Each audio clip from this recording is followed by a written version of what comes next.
Amém. Boa noite, gente querida.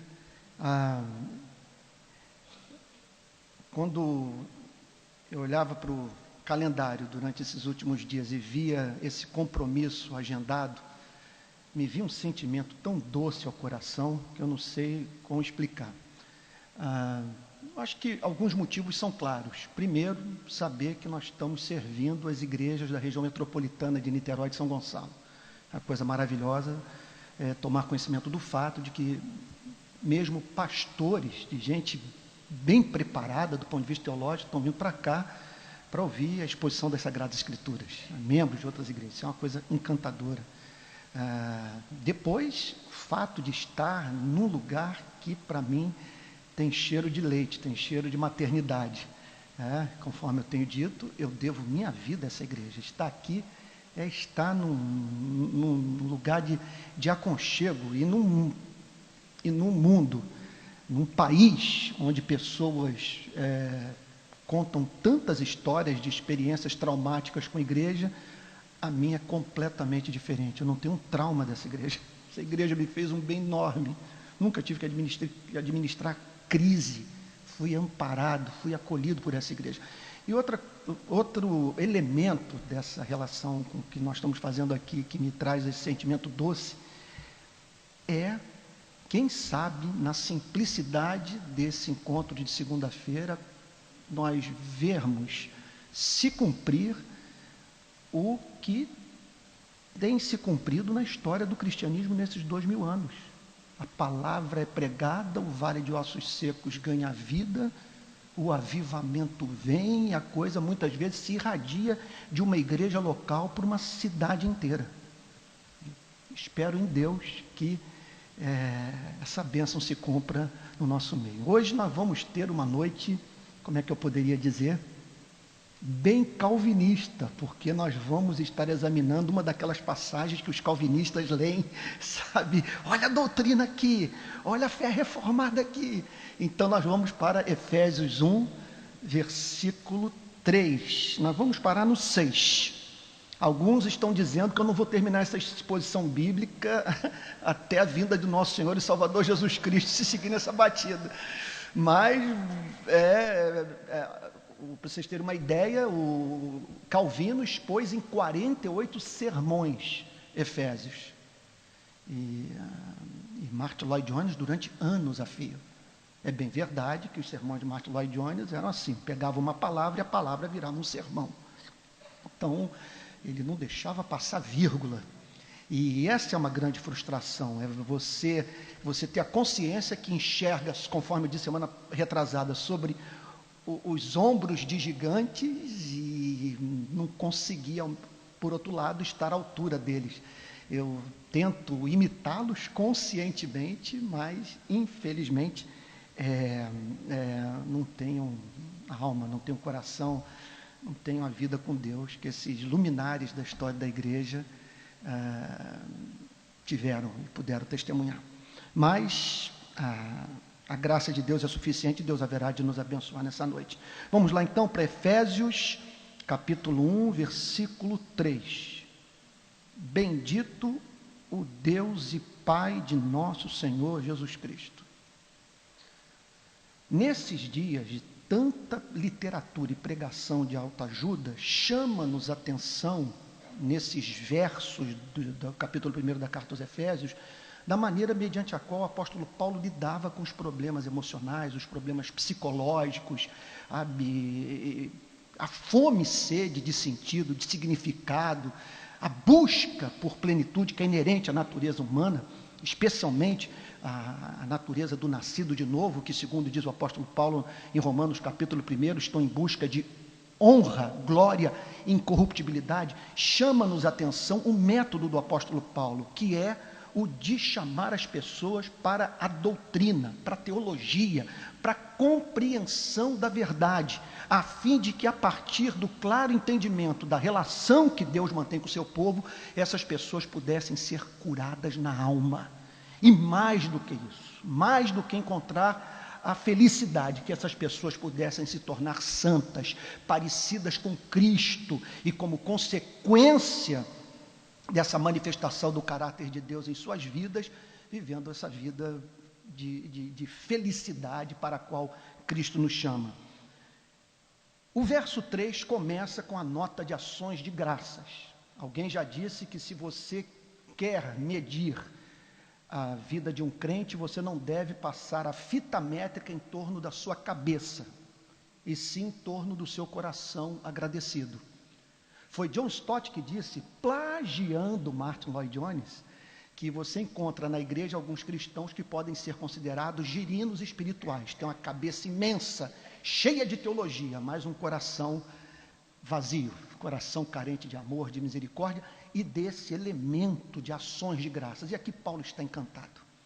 Bendito o Deus e Pai. Observe que mais uma vez ele faz essa alusão ao que John Stott chama de nome cristão para Deus. Pai, porque nós cristãos, aqui vai mais uma vez a heresia da semana retrasada, nós não nos relacionamos com Deus, nós nos relacionamos com o Pai, que é Deus todo-poderoso, eterno, infinito, onipotente, onisciente, onipresente, mas é alguém com quem nós nos relacionamos tal como um filho se relaciona com o Pai. Bendito Deus e Pai de nosso Senhor Jesus Cristo. Então esse é um texto trinitário. Aqui ele está prestando culto de ações de graças pelas bênçãos espirituais recebidas a esse Deus que ele chama de Pai de nosso Senhor Jesus Cristo.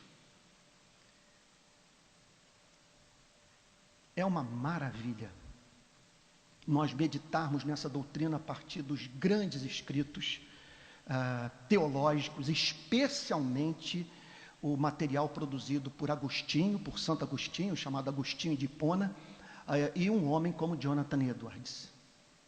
Entre outras coisas, eles dizem o seguinte, que Deus é bem-aventurança eterna em si mesmo. Deus é feliz, porque Ele é tudo o que gostaria de ser e faz tudo o que gostaria de fazer. E parte da felicidade de Deus, declaram esses teólogos, consiste na mútua contemplação da beleza das pessoas da Trindade. Que a felicidade do Pai consiste em contemplar a beleza do Filho. A felicidade do Filho consiste em contemplar a beleza do Pai. Agora você imagine essa contemplação da beleza infinita sendo vivida por um ser infinitamente sensível, infinitamente capaz de perceber a beleza, a excelência das coisas. Então, bendito o Deus e Pai de nosso Senhor Jesus Cristo. Aqui nós vemos a mais profunda expressão de ações de graças a partir da compreensão da doutrina. Ele compreende a doutrina e aí cai de joelhos e começa com essa nota de louvor. Eu quase deixei para falar o que eu vou dizer agora no final da mensagem, mas eu fiquei com medo de me esquecer. E aqui vou plagiar deliberadamente Jonathan Edwards. A partir do verso 3, o apóstolo Paulo apresenta aquilo que poderíamos chamar de fieira de bênçãos, ou que os calvinistas chamam de ordo salutis, a ordem da salvação. As diversas etapas mediante as quais Deus levou a cabo o plano de salvar a sua igreja.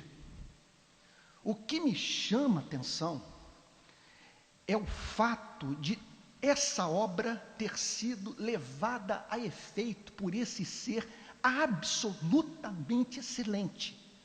Ele agora vai falar sobre a eleição da igreja, o processo de santificação, a graça salvadora, a fixação dos afetos de Deus na vida do seu povo.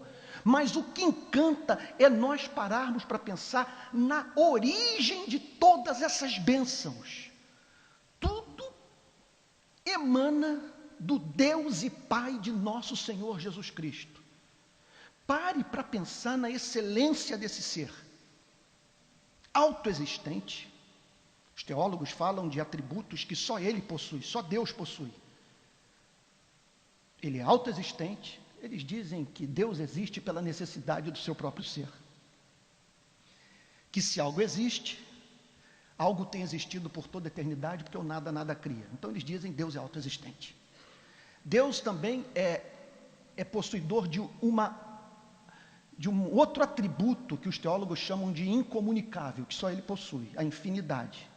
A infinidade significa, entre outras coisas, que ele é perfeito em todos os seus atributos. Em conexão a isso, os teólogos dizem que além de autoexistente, além de infinito, ele é imutável. Tem uma declaração bonita de um dos teólogos aí que eu li há pouco tempo, que diz o seguinte: o tempo não põe rugas na face de Deus. Ele é imutável. E por fim, por ele ser infinito, autoexistente, imutável, ele é único. Agora, você pense nesses atributos extraordinários que nos colocam, quer dizer, diante de um ser que nos faz perder o fôlego, todos reunidos neste ser a quem Jesus Cristo nos ensinou a chamar de Pai. Você imagina então a doçura infinita num ser autoexistente, imutável, perfeito, único. Imagine você ser objeto do amor do Deus e Pai de nosso Senhor e Salvador Jesus Cristo. Nós deveríamos gastar mais tempo com essas doutrinas. Em vez de ficar tomando o nosso pulso, numa introspecção mórbida, nós deveríamos parar para pensar nesse amor e no motivo da nossa salvação. Por que estamos aqui? O que nos move a ter interesse por esse livro? Qual é a origem da salvação? Quem é esse que fixou o seu amor em mim e saiu em busca da minha redenção? Eu estou lendo um livro agora, estou terminando, falta 1 ou 2 capítulos, do John Stott, aquele que eu mencionei na semana retrasada. Why I'm a Christian. Fiquei sabendo que o livro foi traduzido para português. Gente, é um livraço, não dava, eu não consultava, ansioso para voltar para casa e terminar de ler. E ele começa o livro, a ideia é fazer um contraponto, de certa forma, a Bertrand Russell, que escreveu um livro dizendo por que eu não sou cristão. Então, de certa forma, é um contraponto cristão ao que Bertrand Russell escreveu. E ele começa, John Stott, por dizer que a primeira declaração, o primeiro fato referente à minha escolha por Cristo tem a ver com a verdade insofismável de que eu amo porque Ele me amou primeiro, porque na verdade não fui eu que escolhi, foi Ele que escolheu a mim. E quando nós paramos para pensar na beleza, na formosura, na glória, nas excelências desse ser, é coisa de perder o fôlego. Eu me lembro do Jonathan Edwards, com 21 anos, ele tem um registro no diário dele. Então, ele conta que um dia, lendo a Bíblia, ele se deparou com essa passagem maravilhosa da primeira epístola de Paulo a Timóteo, quando o apóstolo Paulo diz assim, primeira epístola de Paulo a Timóteo, capítulo 1, verso 17, assim, ao Rei eterno, imortal, invisível, Deus único, honra e glória pelos séculos dos séculos, amém. Ao Rei eterno, imortal, invisível, Deus único, honra e glória pelos séculos dos séculos, amém. Ele, com 21 anos, escreveu no diário dele a seguinte coisa: que glória poder conhecer ser tão maravilhoso, e que maravilha poder fixar os afetos nele e fazer dele o supremo bem da minha vida. Quão feliz é aquele que se tornou capaz de ver excelência nesse ser. E o amor. Então, tudo que nós passaremos a ver agora, a partir do verso 3, que tem a ver com as etapas da nossa salvação, o que Deus fez para que nós pudéssemos ser salvos, tem que ser visto do ponto de vista da glória, da majestade, da formosura, das excelências deste ser a quem nós chamamos Deus Pai de nosso Senhor Jesus Cristo. O que eu tenho a lhe dizer é que esse ser se afeiçoou por você. Esse ser passou a segui-lo, decretou salvar a sua vida. Vamos lá então, verso 3. Bendito Deus e Pai de nosso Senhor Jesus Cristo, que nos tem abençoado com toda sorte de bênção espiritual nas regiões celestiais em Cristo. O que isso significa? Um dos motivos pelos quais nós vemos aqui o apóstolo Paulo em êxtase, bendito, que o seu nome seja exaltado, que o seu nome seja glorificado, que tu sejas objeto do louvor da sua igreja, que o teu nome seja santificado.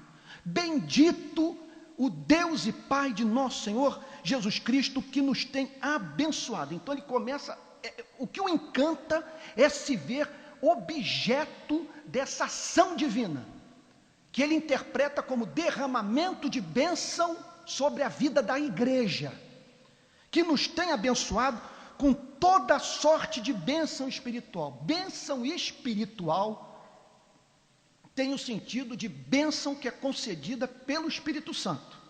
Note que ele não está falando aqui sobre terra que mana leite e mel, não está falando sobre prosperidade, pagamento de dívida. Ele está falando das ações de graças que nós encontramos de forma toda especial no Novo Testamento, de modo muito mais abundante do que pode ser encontrado no Antigo Testamento. Aqui é um homem que o que o encanta não é o fato de possuir terras, não é o fato de gozar de boa saúde, de ter uma família abençoada, embora tudo isso é desejável e possa ser objeto de ações de graças. Mas o que encanta é o fato dele perceber em sua vida e na vida da igreja como um todo o derramamento dessas bênçãos espirituais, que são as bênçãos do Espírito Santo. São as bênçãos que a terceira pessoa da Trindade compartilha com a igreja de nosso Senhor e Salvador Jesus Cristo. Ele chama essa bênção de toda sorte. Por quê? São bênçãos as mais diferentes, que suprem perfeitamente todas as nossas necessidades espirituais. Bênçãos de toda sorte, dadas pelo Espírito, para seres que eram cegos e que precisavam do dom da visão, para seres que tinham coração de pedra e que precisavam de um coração de carne, para seres que eram surdos e que precisavam recobrar a audição, para seres que se encontravam como Lázaro e que ouviram um Lázaro vem para fora, para seres que depois de terem recebido esta vida, em razão de viverem no mundo, conforme o pastor Theo acabou de mencionar, num mundo confuso, precisam do dom da perseverança, daquela graça que os sustenta até a entrada na glória. O apóstolo Paulo olhava para a vida do crente, o mais humilde e frágil servo de Deus, e dizia: Deus tem derramado toda sorte de bênção espiritual nas regiões celestiais. Quando ele fala sobre regiões celestiais, está falando sobre aquilo que o apóstolo Paulo também chama de terceiro céu. Para os judeus havia 3 céus: o primeiro céu das nuvens, o segundo céu das estrelas e o terceiro céu. Esse lugar onde o corpo literal de Cristo se encontra, onde aqueles que morreram em Cristo, neste momento, gozam de vida consciente e na presença dos anjos, dos arcanjos e dos querubins, prestam culto à Trindade Santa. Neste lugar, a partir do qual o universo é regido, visando a glória de Deus e a felicidade da sua igreja. Isso é uma coisa tão extraordinária, que a gente quase é levado a dizer: isso é muito bom para ser verdade, porque está dizendo que deste lugar foi decretado, uma decisão foi tomada lá, que toda sorte de bênção espiritual fosse derramada sobre sua vida. Ah, como eu amo falar sobre essas coisas. Porque aqui eu não estou usando Freud, eu não estou falando sobre Lacan, sobre Jung, é palavra de Deus, é doutrina, é verdade, é aquilo que é tutano, é aquilo sobre o que caso você se dedique, aquilo sobre o que você pensar, sempre lhe apresentará um motivo de contentamento, de alegria, de ações de graças na vida. Então nós estamos aqui diante de um homem encantado com sua própria vida. Ele olhava para si mesmo e dizia o seguinte: eu me vejo hoje me preocupando com o que eu não me preocupava. Eu tenho novas afeições, eu tenho novos anelos, eu tenho uma nova esperança. E só existe uma explicação para o que está acontecendo na minha vida. No céu foi decretado que o Espírito Santo faria por mim o que eu não era capaz de fazer por mim mesmo. Vocês estão entendendo? Bendito o Deus e Pai de nosso Senhor Jesus Cristo, que nos tem abençoado com toda sorte de bênção espiritual nas regiões celestiais. E aí, Martin Lloyd Jones, eu não sou Martin Lloyd Jones, dedica um sermão inteiro a em Cristo. Nas regiões celestiais, em Cristo. Vocês têm que ler esse sermão. O que ele está dizendo é o seguinte: que Cristo é o amém para as promessas do Pai. Que não há bênção que recebamos que não seja por intermédio de Cristo. E Martin Lloyd Jones vai além. Ele trata de uma doutrina muito querida para a fé reformada, que é da união da igreja com Cristo. Que pelo fato de estarmos unidos a Cristo, nós somos corpo de Cristo. E nesse sentido, nós estamos com Ele assentados nos lugares celestiais. E tudo que é de Cristo é nosso. Lutero viu-se de uma forma esplendorosa, que lhe é peculiar, aquela simplicidade. Eu ontem estava lembrando lá na igreja, tem um sermão dele que ele diz a seguinte coisa: olha, aqui na minha igreja eu prego para as lavadeiras, eu prego para as empregadas. Não prego para os magistrados. Eu prego para essa gente humilde e pobre, porque se essa gente entender, o juiz vai poder compreender também.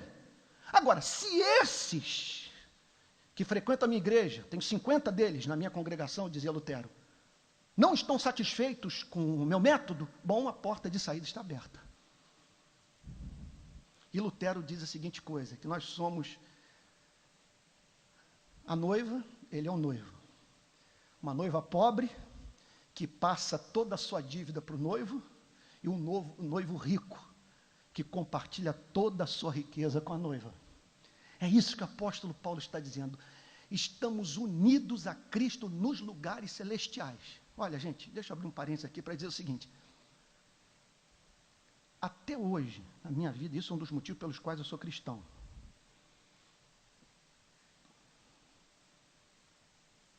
Eu nunca me deparei com um testemunho crível de felicidade, exceto nesses relatos que nós encontramos no Novo Testamento. Quando a Bíblia diz, por exemplo, que em Atos dos Apóstolos, que os discípulos transbordavam de alegria, eu leio aquilo e digo o seguinte: eu acredito nessa alegria. É a alegria de um ser racional,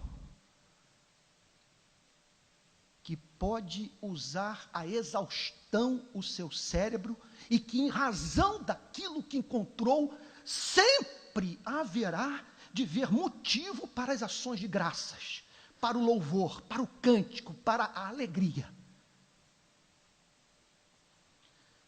E eu não consigo pensar em felicidade que não tenha como fundamento o capítulo 3 da carta aos Efésios.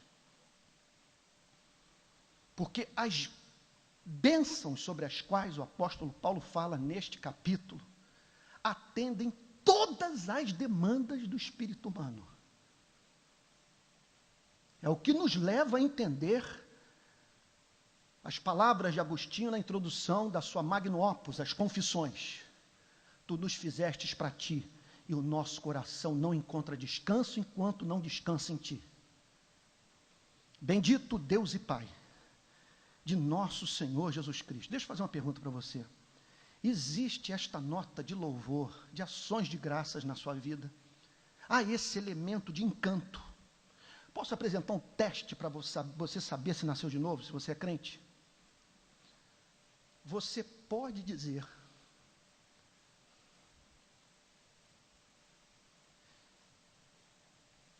que o dia mais bendito da sua vida foi aquele no qual você encontrou Jesus, que ele é a sua pérola de grande valor, é o tesouro achado no campo, que o melhor que aconteceu na sua vida foi ter passado por essa experiência de novo nascimento e ter encontrado o amado da sua alma, e hoje poder dizer: eu sou do meu amado e meu amado é meu. Olha essa nota, assim a igreja deve funcionar. É por isso que nós não estamos hoje impressionando o mundo, e os nossos amigos não cristãos não nos procuram em busca de socorro na hora da tribulação, porque eles nos veem tendo o mesmo comportamento na hora da luta daqueles que não conhecem a Cristo. O que vai impressioná-los não é a casa própria, o carro do ano, ou sei lá, a mansão em Búzios. O que vai chamar a atenção dessa gente não é a tal da prosperidade do ter, mas essa obra no âmbito do ser, que nos saca dessa vida que o Jó chamava de homem nascido da mulher, que vive breve tempo cheio de inquietação, que nasce como a flor e murcha, foge como a sombra e não permanece. Olha que maravilha, aquilo sobre o que ele passa a falar no verso 4. Olha, eu vou ser franco com você. Nós não somos dignos de ouvir esse poema.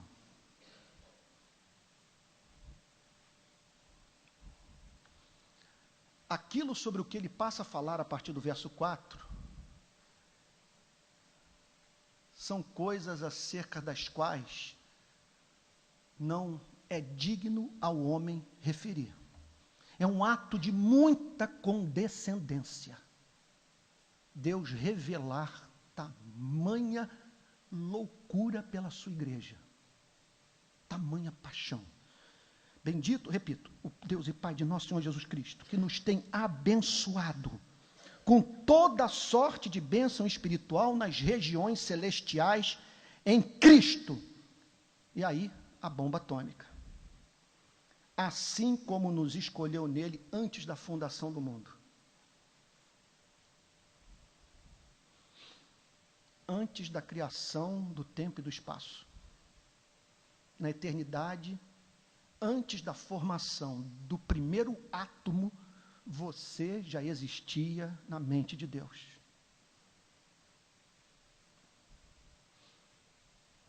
Mas de que maneira? Ali. A pregação do Evangelho, quando ela é para valer, ela sempre gera esse sentimento em nós. É muito bom para ser verdade, alguma coisa que causa espanto. Porque nem olhos viram, nem ouvidos ouviram, nem jamais penetrou em coração humano o que Deus tem preparado para aqueles que o amam. Andar com Jesus é viver de surpresa em surpresa. O que ele está dizendo é coisa de tirar o fôlego. Quando você para pensar na vida, no fato de milhões de pessoas ignorarem você, e até gente do seu relacionamento o preterir, você tomar conhecimento de um fato como esse, que antes da criação do sistema solar, foi decretado que você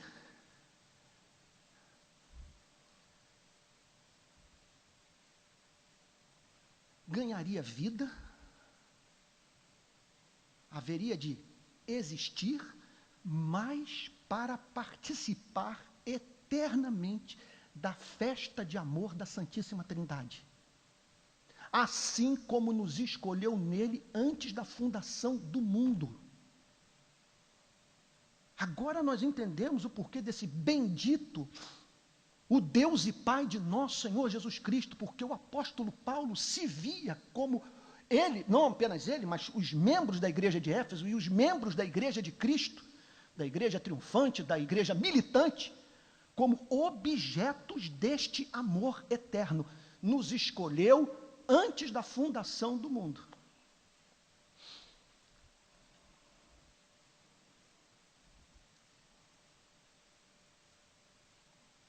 Para sermos santos e irrepreensíveis perante Ele em amor. Muitos, quando ouvem essa doutrina, essa é uma acusação que frequentemente é feita contra o calvinismo. Porque dizem o seguinte: a ênfase que vocês calvinistas dão na doutrina da predestinação tem a tendência de levar o membro de igreja a cruzar os braços. Já que eu estou salvo, minha redenção foi decretada na eternidade, se ela foi decretada na eternidade, eu não posso vir a perdê-la. Então, não importa a forma como eu venha viver, no final das contas eu vou entrar no reino dos céus. Acontece que essa, vamos assim chamar de ilação inconsistente, não passa pelo crivo da doutrina quando ela é entendida na sua plenitude. Porque o que o apóstolo Paulo afirma é que nós fomos eleitos para sermos santos, assim como nos escolheu nele antes da fundação do mundo para sermos santos. Então, observe o que ele está dizendo, que na eternidade, é de tirar o fôlego, essas coisas me emocionam muito. Na eternidade foi decretado que você participaria da beleza de Deus. Ser santo é ser belo. Ser santo é ser objeto do amor complacente de Deus. Ser santo é Deus olhar para você e dizer: eu me vejo em você, você tem o meu DNA. É você ser partícipe da formosura do Criador. Ser santo é amar. Ainda agora, eu lia John Stott, e ele dizendo o seguinte: as pessoas parece que não entenderam bem o sentido de amarás o teu próximo como a ti mesmo. Quando a Bíblia fala sobre o mandamento de amor, ela está falando apenas sobre duas coisas. Não há um terceiro mandamento para amar. Apenas dois: amar a Deus e amar ao próximo. Não há uma passagem bíblica que diga para o homem amar a si mesmo. Porque Jesus pressupõe que nós já somos loucos de amor por nós mesmos. E esse é o nosso problema. E eu tenho que concordar com o John Stott. Ele está dizendo que essa é a real redescoberta da nossa verdadeira identidade. Quem nós somos, aquilo que alguns chamam de o nosso verdadeiro eu. É quando você se esquece de si mesmo e se dedica em amor à viabilização da vida do seu semelhante. Olha, isso é bonita beça. E foi decretado que você haveria de viver assim. E aí então, nós nos deparamos nessa hora com a violência do amor. Porque isso aqui tudo é muito perigoso. Alguém já disse que, C.S. Lewis, que ele diz que, na verdade, quando nós pedimos para que Deus nos ame, no fundo, nós estamos pedindo para que Deus evite problemas nas nossas vidas. Quando o texto diz que nós fomos escolhidos para ser santos, o texto está dizendo o seguinte: que não tem jeito. Essa maré, essa corrente, esse Amazonas do amor vai levá-lo na direção da santidade. E se você resistir, você vai ser quebrado. Você pode cair de cama. Pessoas podem se levantar para perseguir você. Deus tem seus métodos. Porque esse amor tem como objetivo você se tornar parecido com Jesus Cristo. Você foi eleito para a santidade. O que significa... Agora você está entendendo o porquê de algumas lutas. Porquê de algumas batalhas. Porque muitas vezes você, comparando a sua vida com a vida do incrédulo, não entende o porquê de estar passando por algumas provas. E eu ouso dizer que é o que a Bíblia ensina. que se nós estamos sendo disciplinados, é porque esse Deus nos ama como um pai ama um filho. E que Ele não dará descanso a si mesmo enquanto não nos vir parecidos com Jesus. E quando resistimos ao mover da eleição, ao propósito maior da predestinação, não tem jeito. Ele fará com que você volte para a casa de Deus a fim de receber o abraço do Pai, e muitas vezes isso implicando que você chegue num ponto em que se pegue comendo com os porcos. O que Paulo está dizendo é o seguinte: é pedreira ser amado por Deus. Vocês me perdoam usar aqui o português da rua. Eleito para ser santo. Não tem alternativa. Eleito para você aprender a amar. Eleito para você ser parecido com Jesus. Eleito para você reconhecer sua verdadeira identidade como de um ser que... Essa passagem é linda da vida de Jesus. A Bíblia diz: sabendo quem ele era, de que viera de Deus e que voltava para Deus, se cingiu com uma toalha e lavou os pés dos discípulos. A eleição não vai dar descanso enquanto você não chegar nesse nível. Por isso de alguns conflitos. Por isso daquela tristeza que a psicanálise não cura. Que é a tristeza do espírito. É o espírito deixando de testemunhar com o seu espírito que você é filho de Deus.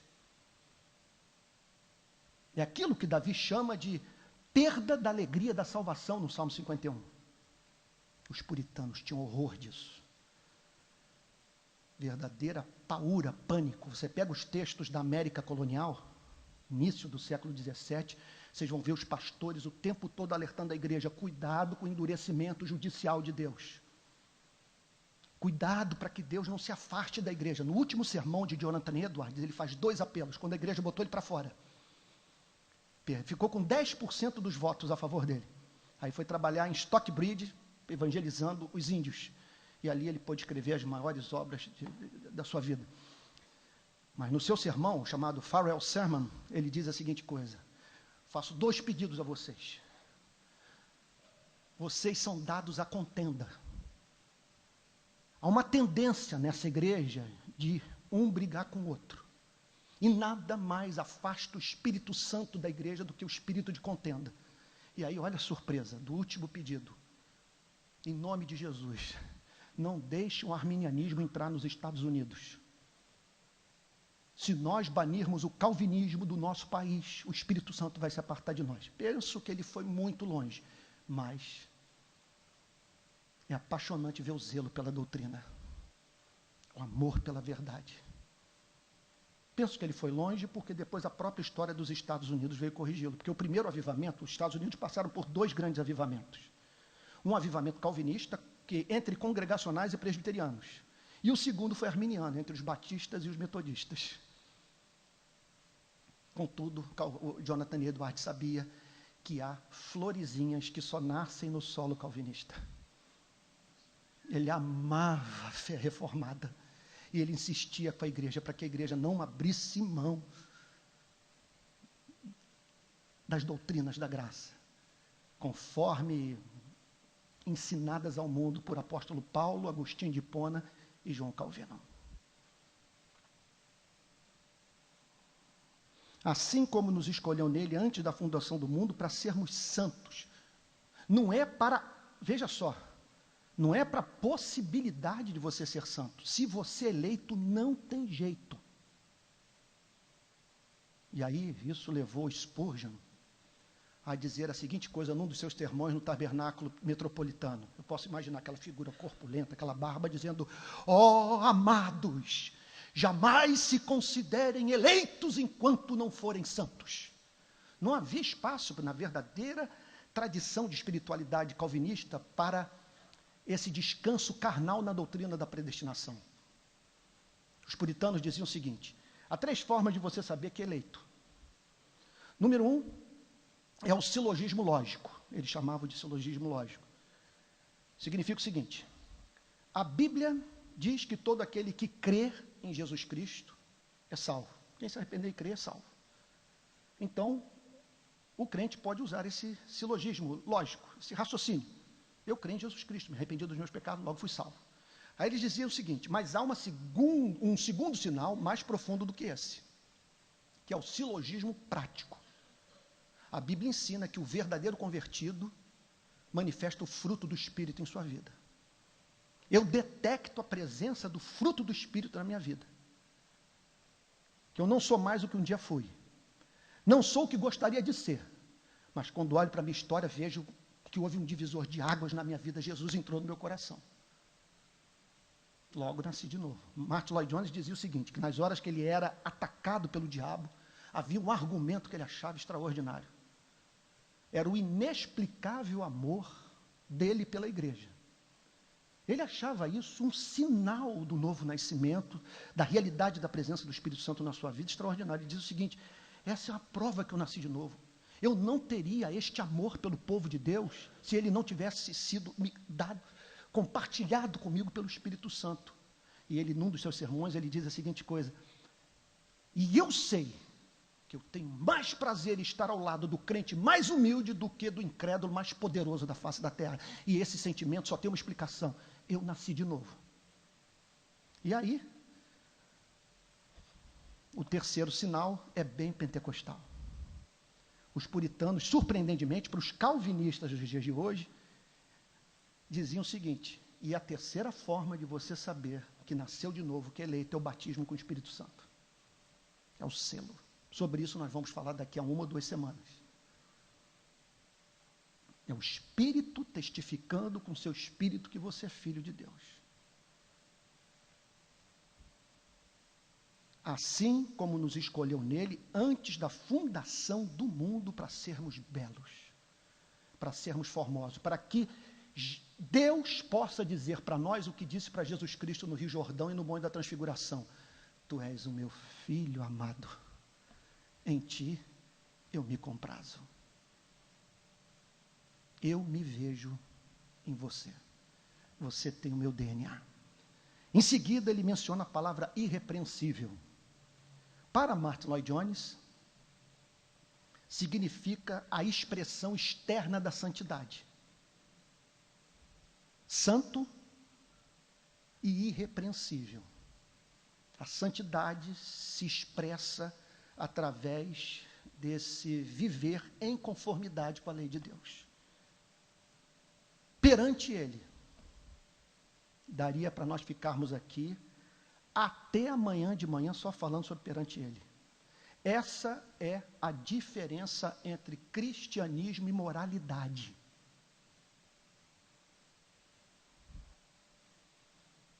Não é um verniz de bom comportamento que a graça opera nas nossas vidas. É a percepção do fato de que viver é viver na presença de Deus. Por isso, para sermos santos e irrepreensíveis perante Ele, vivendo essa vida de santificação interna, de expressão concreta dessa mesma santificação e com a profunda consciência de que o copo d'água que nós damos para o discípulo sedento é feito na presença de Deus.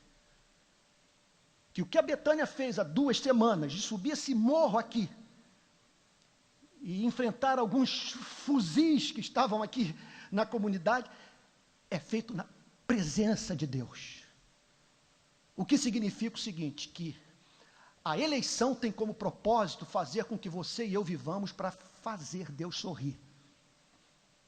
É a consciência de que viver é viver na presença desse ser santo, digno de ser amado, o Deus e Pai de nosso Senhor Jesus Cristo.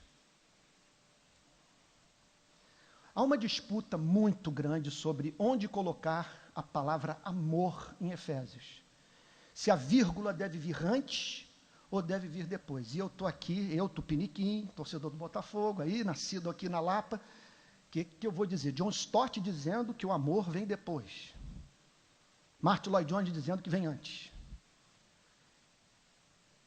Que nós fomos chamados para viver em santidade, de modo irrepreensível, na presença de Deus, em amor.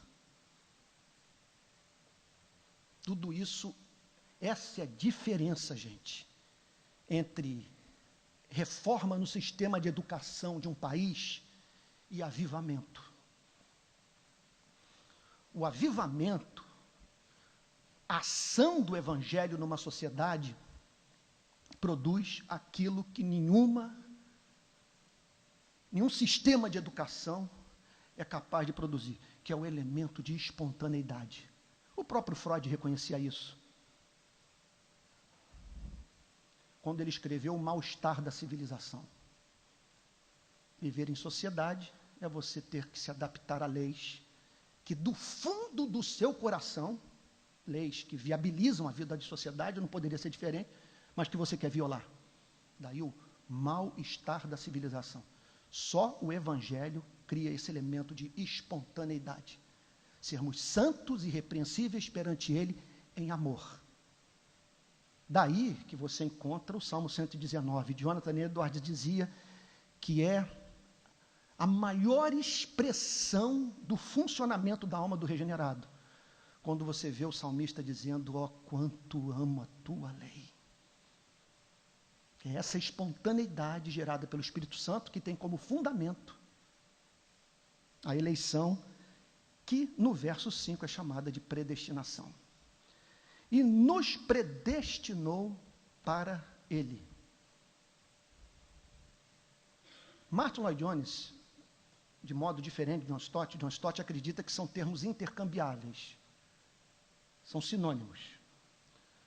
Para Martin Lloyd Jones, ele tem um ponto de vista diferente. Ele acredita que a predestinação tem a ver com planejamento. E a eleição, o modo de execução. Ele predestina e salva elegendo, escolhendo. Havia China, Mesopotâmia, Israel, Deus falou, não, vai ser Israel.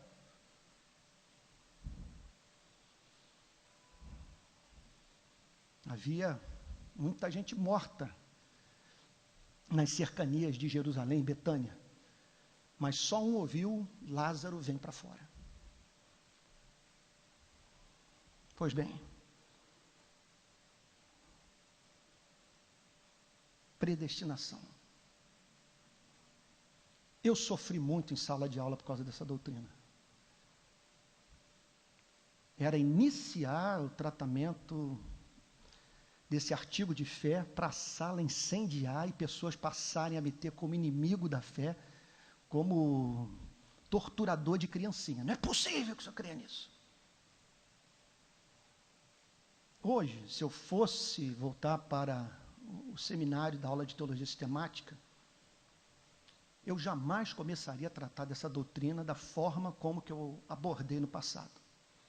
Eu começaria por aquilo acerca do que todos os crentes estão certos. Como alguém já disse, todo crente de joelhos é um calvinista. Que ele nunca ora atribuindo sua salvação a si mesmo. Graças te dou a Deus, porque tu abriste os meus olhos. Porque eu estava morto e revivi. Porque tu tirastes o coração de pedra em seu lugar, colocastes o coração de carne. E nesse caminho eu persevero, porque o teu Espírito me auxilia. E o Senhor me sustenta em todas as lutas. Louvado seja o teu nome, porque esse livro um dia me foi enigmático e agora eu posso compreendê-lo. E não apenas compreendê-lo, eu o amo. Então eu começaria como? Começaria olhando para aqueles textos das Sagradas Escrituras que falam sobre uma doutrina presente no Antigo e no Novo Testamento. A chamada doutrina da depravação total ou da incapacidade total. A Bíblia ensina com muita clareza que o livre-arbítrio é uma ilusão. Lutero dizia o seguinte, a vontade humana pode ser comparada a um cavalo. E a direção que esse cavalo vai tomar vai depender do cavaleiro. Se for o diabo, esse cavalo vai numa direção. Se for o Espírito Santo, vai em outra. Então, qual é o conceito calvinista de livre-arbítrio? Num certo sentido, eles afirmam o livre-arbítrio, dizendo o seguinte: quando eu ajo, eu faço o que eu quero fazer. Agora, quanto à capacidade de escolher o bem e o mal, Agostinho, Calvino, Lutero, John Stott, Charles Hodge, Martin Lloyd Jones, Spurgeon, todos esses homens, juntamente, aqui eu me permito dizer, com o apóstolo Paulo, com Jeremias, com toda a Bíblia, com Jesus Cristo, diz o seguinte: o homem perdeu a capacidade de escolher o bem. O que levou, por exemplo, Jeremias a fazer uma pergunta para o povo de Israel. Uma pergunta profundamente humilhante. Quando ele diz assim, no capítulo 13, verso 23, pode acaso o etíope mudar a sua pele? O Michael Jackson tentou.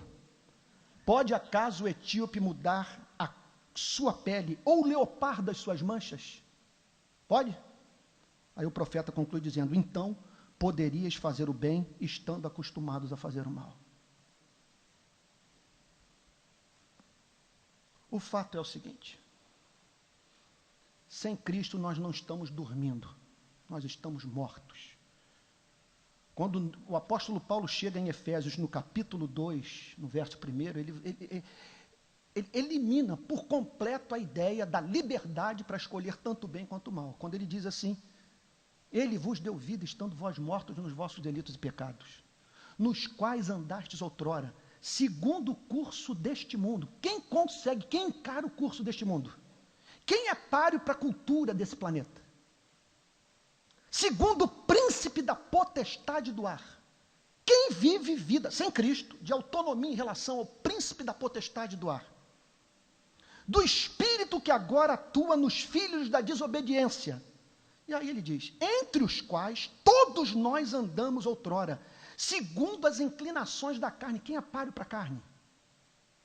Quem é, usando a linguagem freudiana, quem é páreo para as pulsões do id? Quem é páreo para essa coisa do inconsciente que nos move? Que faz o presidente dos Estados Unidos, Bill Clinton, fazer o que fez dentro da Casa Branca. Essa coisa que nos trai, que nos faz ter comportamentos suicidas, entre os quais andamos todos nós outrora, segundo as inclinações da carne, fazendo a vontade da carne e dos pensamentos, e éramos por natureza filhos da ira, como também os demais.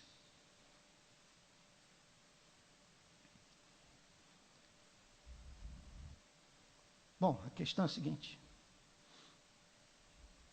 milhões de pessoas na região metropolitana do Rio de Janeiro, Niterói, São Gonçalo, São João de Meriti, capital do estado, não têm o mínimo interesse por uma reunião como essa.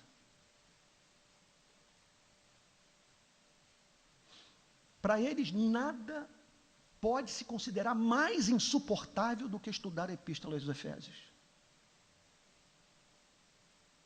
Aí eu pergunto a vocês: o que nos leva a ter interesse por essas coisas? Por que você saiu de sua casa numa segunda-feira à noite? Quem sabe lutou aí com o trânsito, batalhou para chegar na hora. O que faz com que você venha para esse lugar no anelo de conhecer o seu Deus e de o amar e de o servir e ter um vislumbre da sua beleza e finalmente experimentar por ele um amor que você nunca teve? Só existe uma explicação: nos escolheu antes da fundação do mundo. Não, um fato acachapante é que a minha vida não está sob o meu controle.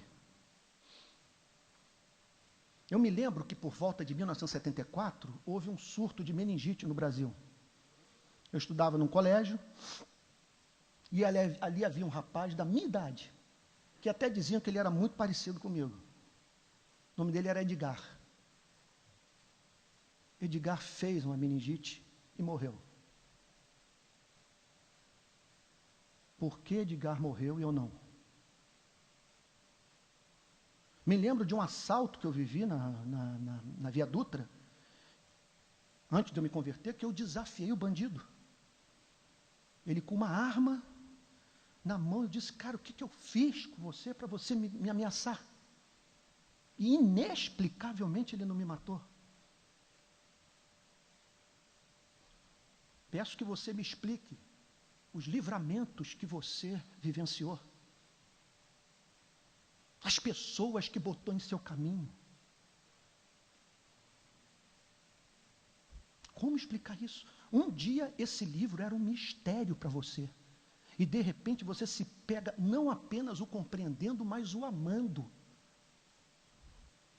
Você pode atribuir a preservação da sua vida biológica e o milagre do novo nascimento a si mesmo. Nos predestinou para ele. Tudo aqui é superlativo. E eu estou aqui olhando para o relógio. Dá vontade de parar aqui, porque fala en passant sobre para adoção de filhos. Ele nos predestinou para sermos santos e para sermos amados. Para adoção de filhos. Finalmente nós somos curados da neurose das neuroses. Aquela sensação que nós vivemos no universo, em que nós estamos do lado de fora da festa, olhando para o que acontece do lado de dentro, querendo entrar sem poder. O que o apóstolo Paulo está dizendo, que o levou a falar, bendito Deus e Pai de nosso Senhor Jesus Cristo, é que ele passou a se sentir num ponto de sua vida dentro da festa, porque eu fui predestinado para ser filho, fui predestinado para ser amado, fui predestinado para fazer parte da festa de amor da Trindade.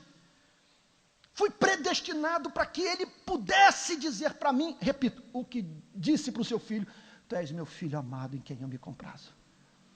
E nos predestinou para adoção de filhos, para gozarmos desse status universal, para os anjos, arcanjos e querubins. E se tem vida em outro planeta, sei lá, se um dia você puder ter contato com seres racionais extraterrenos, onde quer que você esteja no universo, esse status terá que ser reconhecido. Ali vai um filho de Deus, eleito antes da fundação do mundo para a salvação, eternamente amado e comprado no tempo e no espaço pelo sangue de Jesus Cristo. Eu não sei se a vida está difícil para você, mas em nome de Jesus, procure trazer essas verdades para a sua vida. Esse antídoto para o enfrentamento da depressão. Avivamento é isso, essas verdades se tornarem claras. Avivamento, muitos contam isso, é o versículo pular da Bíblia, e você sentir algo doce no coração, e ser tomado de alegria indizível e cheia de glória. Nos predestinou para ele, para adoção de filhos, tudo é por meio de Jesus Cristo. Depois vocês contem aí, quantas vezes aparece a palavra Jesus Cristo em 5 versículos só, os 5 primeiros versículos de Efésios. Como diz John Stott, ele estava intoxicado de Cristo, porque não há cristianismo sem Cristo, e Cristo tem que estar mais presente nas nossas mensagens. Nos predestinou para ele, para a adoção de filhos, por meio de Jesus Cristo. Aqui nós entramos numa doutrina que os calvinistas chamam de pacto da redenção. Eles ficaram intrigados com a palavra negociação, não dá para usar. Capitalista demais. Como descrever o que houve na eternidade entre o Pai e o Filho? Claramente, a Bíblia revela que o Pai separou um povo para si e disse para o Filho, eu envio para salvar os meus eleitos. Este é o povo que eu confio a ti. E por esse povo faço um pacto contigo, que você dê sua vida por ele. E o incrível, o que chamou a atenção dos teólogos reformados, é o fato da doutrina estar na boca de Cristo. Do próprio Cristo tem ensinado essa doutrina. Quando ele diz aqui então, nos predestinou para ele para adoção de filhos por meio de Jesus Cristo, está falando disso. O pai entregou um povo ao filho, e o filho assumiu a responsabilidade de salvar esse povo. Por isso, nós encontramos essas passagens aqui no livro de João. Olhem lá, João, rapidinho aí. João capítulo 6. Olha lá, verso 38. Gente, isso aqui, a doutrina aqui está escancarada. Verso 38 de João 6.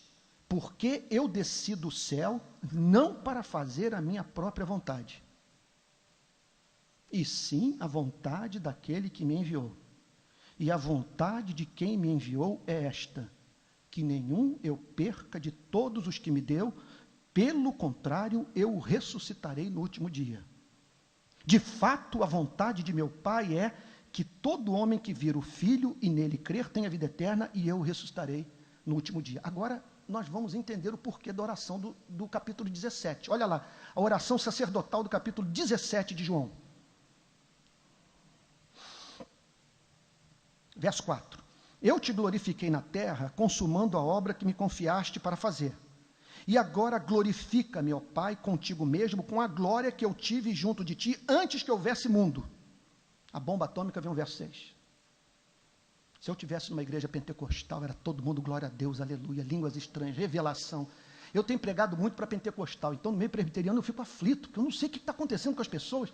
Eu sei que a obra pode ser profunda, e ninguém levantar as mãos, não precisa chorar, cair de joelhos, mas os pentecostais, eles se derramam e pronto, e você fica viciado nesse tipo de coisa, um feedback tremendo para o pastor, e muitas vezes você acaba entrando na onda, tem vezes que eu nem ouço mais a minha voz, de tanta gritaria. Mas olha só, gente, se eu fosse pentecostal, eu diria, dá glória, irmão, olha que maravilha, manifestei o teu nome aos homens que me deste do mundo, eram teus, tu nos confiaste, e eles têm guardado a tua palavra. E aí, gente, aqui é línguas estranhas. Se você é crente, vai ter que ser. Se é um pentecostal infiltrado na igreja presbiteriana, você vai ter que botar a mão na boca para evitar o mistério santo. Olha lá, a bomba atômica aqui, olha só. Olha a doutrina da predestinação mexendo com a vida de oração de Cristo. É por eles que eu rogo. Não rogo pelo mundo, mas por aqueles que me deste, porque são teus. Não fiquem com raiva de mim, porque eu não inventei. Isso tem sido ensinado pelos alguns dos maiores evangelistas da história do cristianismo, os maiores teólogos, e simplesmente está na Bíblia. E o trabalho do teólogo é igual ao trabalho do cientista. Eu não tenho que impor uma teoria às Sagradas Escrituras. Eu tenho que extrair do texto os fatos e apresentá-los, ainda que eles sejam chocantes. E o que o texto está dizendo é o seguinte: Deus é louco de amor pela sua igreja. Por esse povo confuso, esse povo que muitas vezes a gente não entende o comportamento. E o que eu estou fazendo aqui hoje à noite? Eu estou servindo esse povo. Por isso que o trabalho do pastor é de tirar o fôlego. Servir os eleitos. Servir estes pelos quais Jesus Cristo morreu, cumprindo o pacto da redenção. E aí então, terminando, para a adoção de filhos por meio de Jesus Cristo, segundo o beneplácito de sua vontade, e aí a glória, para louvor da glória de sua graça que ele nos concedeu gratuitamente no amado. É uma covardia ter que terminar em 1 minuto, olhando aqui para o relógio, e não tratar desse verso, mas a gente pode fazer isso na próxima exposição bíblica. Para louvor da glória da sua graça que ele nos concedeu gratuitamente no amado. Está dizendo o seguinte, que tudo isso foi feito para que por toda eternidade Deus seja adorado como um ser capaz de amar aqueles que não são dignos do seu amor. A glória de Deus é aquilo que caracteriza Deus como Deus, é a expressão das suas perfeições. E o que Paulo está dizendo é que toda essa ideia, todo esse plano eterno de salvar a igreja, tem como objetivo fazer com que anjos, arcanjos, querubins, serafins, a igreja militante, a igreja triunfante, e todos e por toda eternidade, adorem a Deus como um ser gracioso. O que não poderia ter sido feito se o homem não tivesse caído e Jesus não tivesse dado sua vida por nós.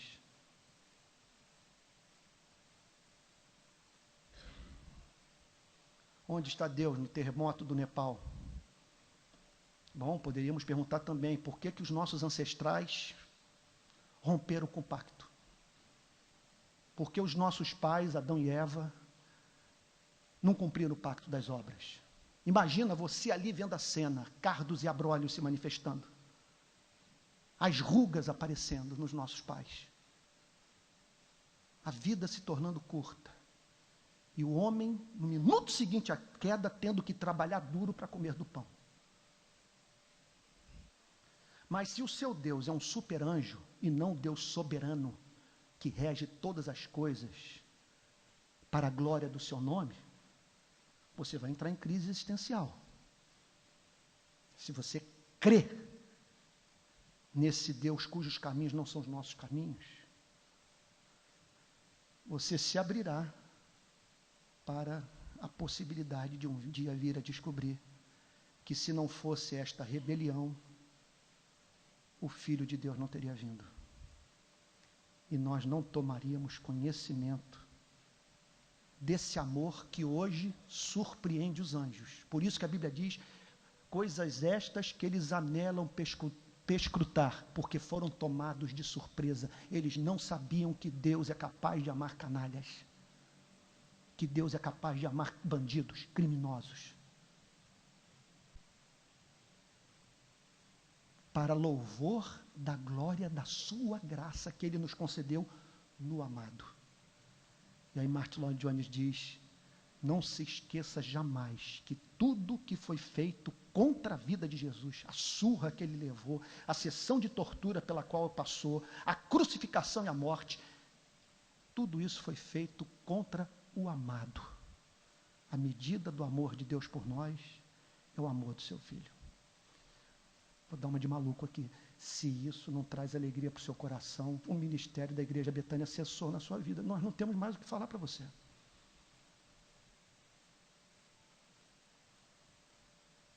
E a desgraça do cristianismo, vou falar aqui também como maluco. A desgraça do cristianismo é o seguinte, eu tenho contato com esse texto. E aí, eu não consigo mais conceber um universo que não seja assim. Eu não consigo mais pensar na possibilidade de ser um outro tipo de criatura. Porque a partir do momento que eu tomo consciência desses fatos, eu perco fôlego. Eu sou tomado de espanto, de perplexidade, adotado. Eu não sou um sortudo, eu sou amado. Fui separado para ser bonito, para ser santo, para ser formoso, para ser deleite do coração de Deus, e não apenas isso, ser adotado na sua família. E a história da minha vida virá música na eternidade. O Deus Todo-Poderoso ser adorado pela revelação do seu amor gracioso na vida de um pecador como eu. Gente, esse é o cristianismo para o qual Deus nos chama a viver. E nunca se esqueça, tudo isso foi pregado para uma igreja de escravos, de gente simples. O que nos leva então à compreensão do fato de que não há cristianismo sem catequese, conforme dizia Calvino. Não há cristianismo sem o ensino da doutrina. E o que nos cabe é conhecer a doutrina e aplicar a doutrina nas nossas vidas, até que cheguemos ao ponto de dizer, bendito o Deus e Pai de nosso Senhor Jesus Cristo. Amém. Amém. Li num estudo que a palavra adotado, filho, essa palavra significa literalmente filiação e não adoção. O tratamento que os pregadores calvinistas dão para essa passagem, não dá para você fazer tudo, falar tudo no sermão. Então, quando vem as perguntas, né, também ajuda isso, você se lembra do que estudou. Eles dizem a seguinte coisa, que quando nós adotamos uma criança, essa criança pode ser tão amada por nós, quanto nós amamos um filho biológico. Mas nós não temos condição de tornar essa criança possuidora do nosso DNA. A adoção de Deus é completamente diferente. Ele põe o seu DNA em nós porque Ele nos sela com o Espírito Santo. Então, somos biologicamente filhos de Deus. Pois não. Você pôs a referência a respeito do calvinismo e do arminianismo. Bom, eu sei muito bem que Jean Calvino enfatizava muito a respeito da predestinação, que põe em xeque contra o arminianismo, mas aqui eles já vê essa discussão por causa quando falavam que a predestinação corre ao propósito das nossas vidas que Deus nos deu antes de nascer, ou eu vou achar que a predestinação é algo que nos deixa mais... Eu acho que podemos fazer tudo o que podemos fazer com ou sem a vontade de Deus. Nós acabamos de ver que a predestinação, ela garante não apenas o livramento da punição do pecado, ela nos livra do pecado também, porque nós fomos predestinados para ser santos. O calvinismo é muito mais do que a predestinação. Infinitamente mais do que a predestinação. Nós estamos falando de um modelo de vida, de espiritualidade, de algo que forjou a cultura ocidental. Tá Max Weber para falar da relação do cristianismo com a prosperidade dos países do norte da Europa. Muitos associam o próprio desenvolvimento dos Estados Unidos com o trabalho de Calvino em Genebra, então é muito mais amplo. Contudo, há 5 doutrinas que são de característica calvinista, que distinguem o calvinismo das demais teologias, dos demais sistemas teológicos. 5 doutrinas. Depravação total, a perda do livre-arbítrio com a queda. O homem se tornando escravo do mundo, da carne e do diabo, precisando de novo nascimento, desesperadamente, ser regenerado. De ouvir um Lázaro bem para fora. Outra doutrina, a eleição incondicional. Porque os arminianos ensinam a doutrina da eleição também. Você vai encontrar, porque a palavra está na Bíblia, predestinação, eleição. A confusão não é se a doutrina existe ou não. Entendam isso. Todo mundo tem que ensinar essa doutrina, porque ela está na Bíblia. A discussão é em torno da base da predestinação. Os arminianos dizem que nós somos predestinados com base na capacidade de Deus prever o futuro. Ele prevê que algumas pessoas vão crer e aí as predestina. Enquanto que o calvinismo diz, não, essa eleição não tem condição. Ela está estribada na vontade soberana de Deus. Então, essa é a segunda característica. A terceira, essa aqui também é complicada das pessoas digerirem. Mas eu vejo na Bíblia. Que é a expiação limitada. Cristo não morreu pela humanidade como morreu pela igreja. Por isso que a salvação da igreja é absolutamente segura. É por isso que você encontra na Bíblia uma passagem como o apóstolo Paulo se despedindo dos presbíteros da igreja de Éfeso. E aí, então, ele diz a seguinte coisa: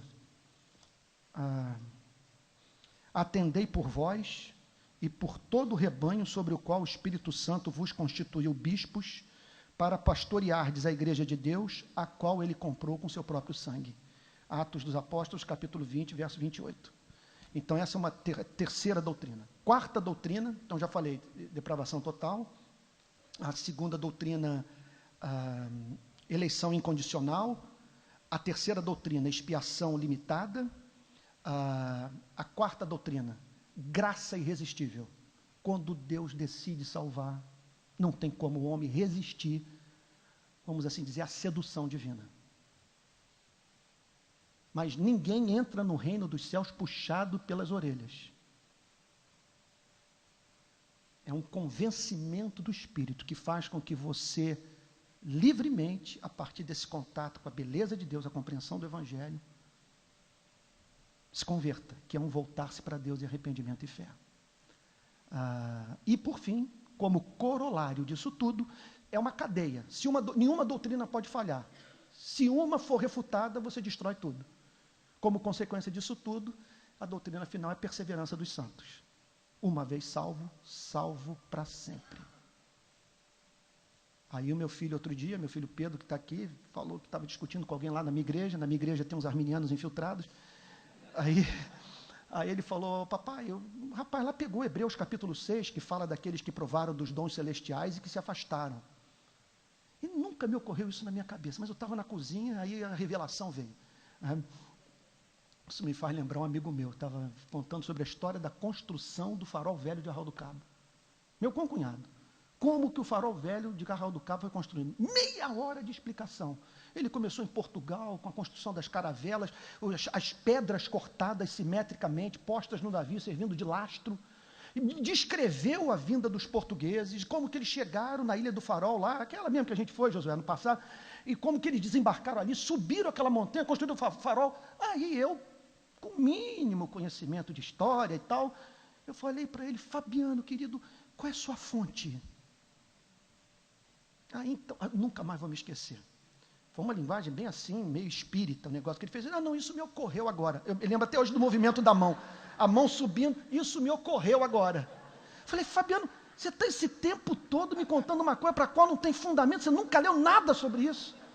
Não, eu estou pensando, eu acho que foi assim. Né? Mas, por que eu estou dizendo isso mesmo? Por que eu derivei para esse assunto?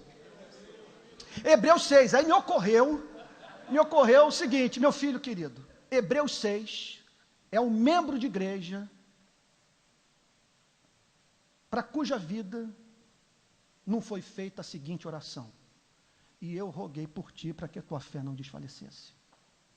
Simão, Simão, eis que Satanás vos reclamou para vos peneirar. Eu roguei por ti para que a tua fé não desfalecesse. Não me pergunte por que Jesus não orou por Judas.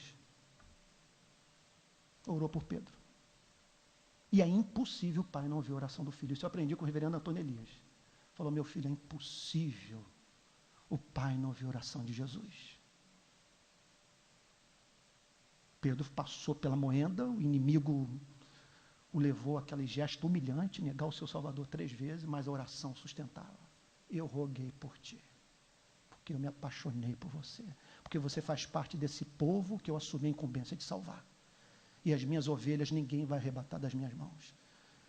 O amor que Deus tem por você é antigo.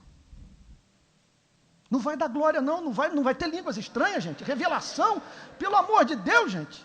O amor que Deus tem por você é antigo.